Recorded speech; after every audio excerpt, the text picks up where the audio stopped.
其实我知道啊，在很多中国家长心目当中，他一定会问过自己这样的一个问题：我为什么不在上海、北京、深圳念当地的国际学校呢？他也问过我们这样的问题嘛？没钱。他说你干嘛到大马去念国际学校？好，你既然讲到钱，单刀直入，我们说看钱上面，你的朋友当中了解的比较多啊，钱上面不同这个地区大概费用怎么样？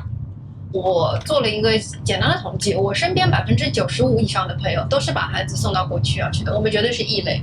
不要说在中国的朋友基本上都是搞法律的嘛，一个高收入的行业，所以他们非常坚决的是孩子从幼儿园开始，大部分80%以上都是从幼儿园第一步就开始进国际学校体系了。甚至于直接在生孩子的时候就生成外籍，因为方便在中国去读。对，费用来讲的话，基本上是25万左右是纯学费。那加上校服费啊、课外活动费啊，大概再有一年大概7、8万这个样子。那一年的学费25万，总共花费在30万左右，30万上。30万可能只是光付给学校的费用哦。那么你还要配套一些其他的这种补课的话，那么就更加不值了。其他的补课，就是说他在中国需要补课，那个补课是刚需吗？当然是刚需啊，那个小朋友要有才艺嘛。配套的来说的话，国际学校的学生们他们比较流行的去学的，在北京学冰球。在上海、北京都会学的马术，这都是非常贵的。还有什么曲棍球，都是一些高尔夫球，是吧？在中国，高尔夫球已经轮不上了，轮不上了。但在中国消费都比较高。OK， 我们快速的一个大数吧，就是35万到40万这样子好了。那么这个是在什么年龄段的学习呢？就是可能在低龄一点的小学的时候，可能稍微便宜个几万吧。但是你越是到高中阶段，我记得我一个朋友告诉我，他的女儿在高中嘛，是常熟的一家中国顶尖的，他好像一年的学费就要28万人民币吧，那也得30万了，那也相当于说你差不多，不论是小学、初中，得要有学费在将近30万 ，total 在40万的准备嘛。对，那他上的是什么级别的这个国际学校？他们中间的差异大不大呢？没有太大区别，因为我们这些朋友们去的都是这种正宗的国际学校，国际生上的这些对啊。好 ，OK， 那在大马这大家就很清楚啦。我们上的算是在那费用上算是第一梯队的，我想在8到10万，在小学到初中差不多马币，那就是相当于人民币10多万嘛，10多万。我们是不算便宜的，因为我在费用上我知道是第一梯队的。那在吉隆坡你也可以找到第二梯队的，可能在5到8万。再往下，其实也有在槟城一些新开的学校，在东马，就我所知，生动的身边的案例，就只有在3万马币、3万、4万马币这样子。你把这个学费转成人民币来说的话，我们直观的来讲，我们在马来西亚读国际学校，它的费用就会比上海要省非常大一半以上嘛，你这样来看。而且这里我们是没有去补课啊，或者学一些所谓的才艺和体育运动，而且即便你要学，我觉得应该也是要比在中国要大大的便宜吧。那倒确实是。好，那我们有个概念，就是50%以下1亿，所以这个呢是可以跟别人解释的，它是个数目啊，一下就可以理解。我觉得我们朋友问了一个校长，也问了上回一个很好的问题，这个问下去之后，我们其实对两边到底在教什么，就你要的钱花下去，你获得什么，它其实有很大的差别吧。对啊。他问了一个什么样的问题呢？他就问中国的国际学校和马来西亚的国际学校有一些什么样子的区别。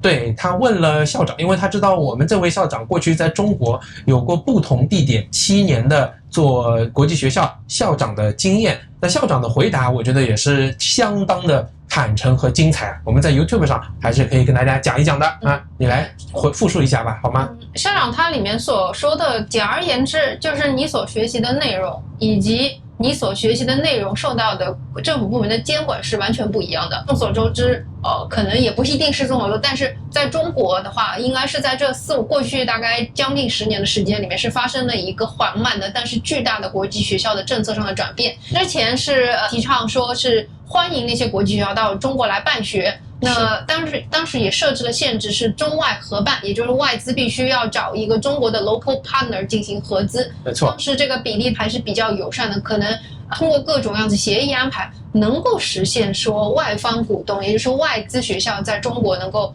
完全的去贯彻它的一个教学。但是在过去的10年，是 gradually 的要求中方占股要必须非常的大。那结果是什么呢？的实际控制人。校长在有校董啊、股东啊，他的这个实际控制权必须是中方。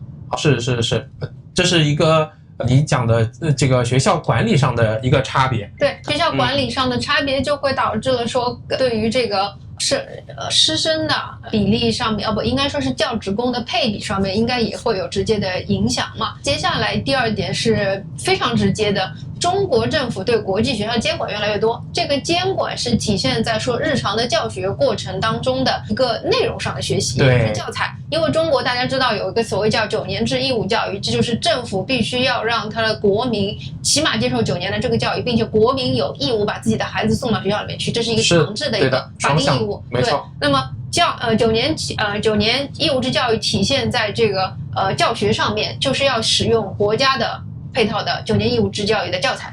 那么国际学校之前是可以用自己的教材，甚至是没有教材的情况是根据自己的想法去上课，但是现在就必须用到这个教材，并且安排一定量的课时学习，再加上教育局会时不时的来学校进行抽查抽检。所以导致的结果，他们就变得必须要上完在中国的义务教育的教材和它的内容。不仅如此要参加统考。你看，所以他的压力变得更大嘛。对，他还要试图加上一些国际教育的内容。相当于他本来是要做一个西式的一道菜的，比方说法式蜗牛，结果呢，他规定你必须要在番茄炒蛋、鱼香肉丝的基础上，你才能把蜗牛给加上去，就不会有点变味了。对，这方面的话，你9年制义务教育，除了我们传统的一些学科上的学，我们说语文、数学，可能英语吧，还有一门比较有特色的叫思想道德。对，这里面就会有很多的党国的教育，红色教育嘛。是这个大家想一想，如果在国际学校去教授这些课程的话，这意味着学校就是外籍老师怎么来教这个思想品德课？他会很难受啦。党史教育这种的吗？那要聘请中国老师来教，师资比例上的外国老师的占比又会被稀释。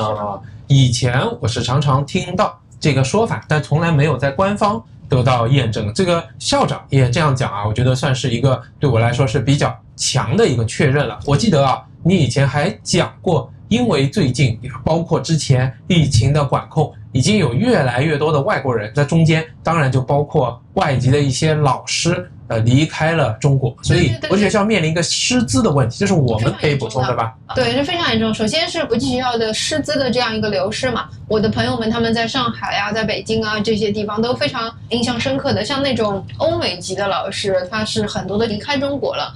那学校再补充进来的，可能一些好一点的是澳洲、新西兰这样的国家。还有一些来自牙买加呀、非洲国家的，他的母语甚至都不是英语的国家，他们也会招进来，但是他们是外籍老师嘛。但是我也有朋友反映，在上海的一些国际学校，一些他的幼儿园已经完全没有外籍老师了，因为外籍老师变少，他的这个市场上受欢迎程度也变少，整个班级全是中国学生，都不是外籍学生了耶。就感觉从老师到学生都变质了，那怎么还能被称为国际学校？它又更何谈去贯彻国际学校的理念呢？那怎么说呢？可能这些学校他们招聘的老师是有留学背景的，或者说是华裔嘛，对吗？可以用英文进行教学，可能在这方面上面确实是要比我们公立的这些讲中文的这些学校，在语言上创造一个环境。这个真的让我感觉怪怪的，就好像我点了一份椰浆饭，结果呢，现在规定这个米饭里面不允许放椰浆了啊，这个花生也不配备了，江鱼仔也没有了，我就感觉吃起来便是在吃炸鸡腿饭了。是，那确实是嘛。我的以前的工作的这个东家，我们是法国公司嘛，疫情之后，所有的法籍员工全部撤离中国了。他们在走之前，我们办 party 欢送，他们讲到说，他们认识的法国人基本上也全部都走了。可能换一批过来，但是数量非常少了已经。还有一个我不太了解的领域，不知道是否可以比较，你观察国际学校的学生，他们的精神状况，他们的学习压力是什么样的呢？我觉得中国的这个国际学校来说的话，相对来讲分成基和不基。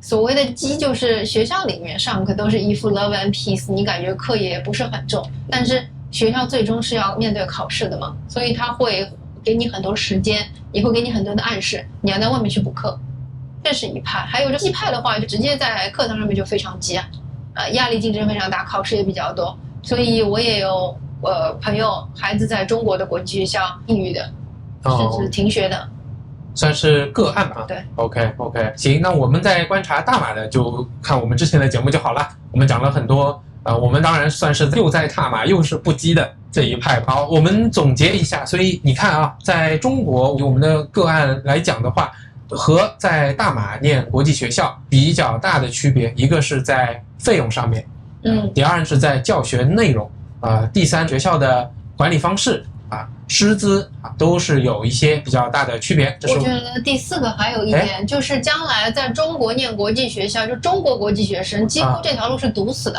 什么意思？除非你用一些不太正常的途径，因为什么叫堵死呢？国际学校它本身，大家去看招生简章，都是要求招收非中国国籍的学生，对吗？那但是以前我们大量的朋友们，他们都是中国国籍的孩子，最后能够去上到国际学校，这个是有的。